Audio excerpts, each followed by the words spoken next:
হাজী শরীয়তুল্লাহ এসে কুমিল্লায় দাওয়াত দেয় নাই, হাজী শরীয়তুল্লাহ এসে বরিশালে দাওয়াত দেয় নাই, হাজী শরীয়তুল্লাহ এসে চিটাগাং আর কক্সবাজারে দাওয়াত দেয়নি।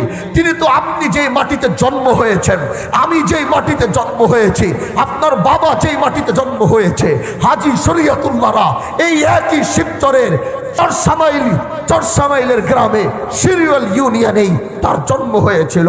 তিনি প্রথমে অন্য কোনো জেলায় আর অন্য কোনো জায়গায় নয়, আপনার পূর্বপুরুষদের সামনে এসে বলেছে, আর কত অত্যাচারের পরে তোমাদের আওয়াজ বের হবে, আর কত স্ট্রিম রুলার চালিয়ে দেওয়ার পরে তোমাদের আওয়াজ বের হবে, আর কতদিন তোমরা সহ্য করবা, সহ্যের বাঁধ ভেঙে যাবে, সহ্যের বাঁধ ভেঙে দিতে হবে। মুসলমানরা বড় বড় জাতি নয়, মুসলমানরা ভাড়াটিয়া নয়, এই মাটিতে আমাদের জন্ম।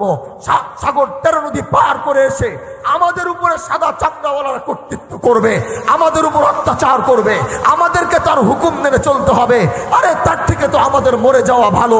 হাজী শরীয়তুল্লাহ আপনাদের পূর্বপুরুষদেরকে বলেছিল, আমি নিজের পকেট ভারী করতে আসিনি, আমি পকেটে টাকা নিতে আসিনি, আমাকে খাওয়ার দিতে হবে না, আমি তোমাদের জায়গা জমি নিতে আসিনি, আমি তোমাদেরকে মাত্র স্রেফ 2টা কথা তোমাদেরকে বলতে এসেছি।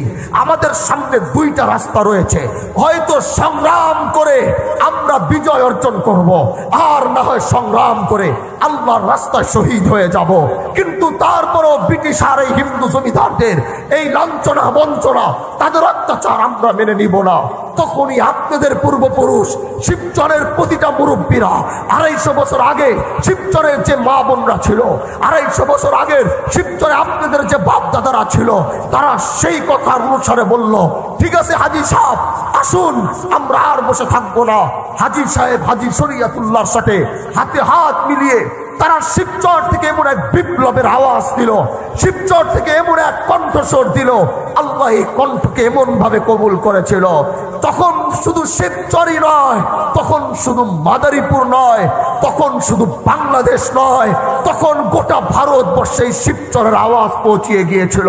আল্লাহ পাক তার আওয়াজকে এত শক্তিশালী করেছিল, হাজী শরীয়তুল্লাহ আর আপনাদের পূর্বপুরুষের এই কণ্ঠ আর তাদের বুক ভরার সাহস আল্লাহ এমন ভাবে কবুল করেছে। সেই সংগ্রাম আর আন্দোলনের মুখে পড়ে ব্রিটিশরা যেই রাস্তা দিয়ে বাংলায় এসেছিল, সেই রাস্তা দিয়ে তারা পালিয়েছে। হিন্দু জমিদাররা যেখান থেকে অত্যাচার করে, যেই দাদা বাবুরা তাদের অত্যাচার বন্ধ করে তারা এই দেশ ছেড়ে পালিয়েছে। এই জন্য আমি বলি, আমি যদি হাজী শরীয়তুল্লাহর সংগ্রামী পরিবারের সন্তান হই, শিবচরের প্রতিটা যুবক, প্রতিটা মুরব্বী, প্রতিটা মা বোনরাই সংগ্রামী পরিবারের সন্তান।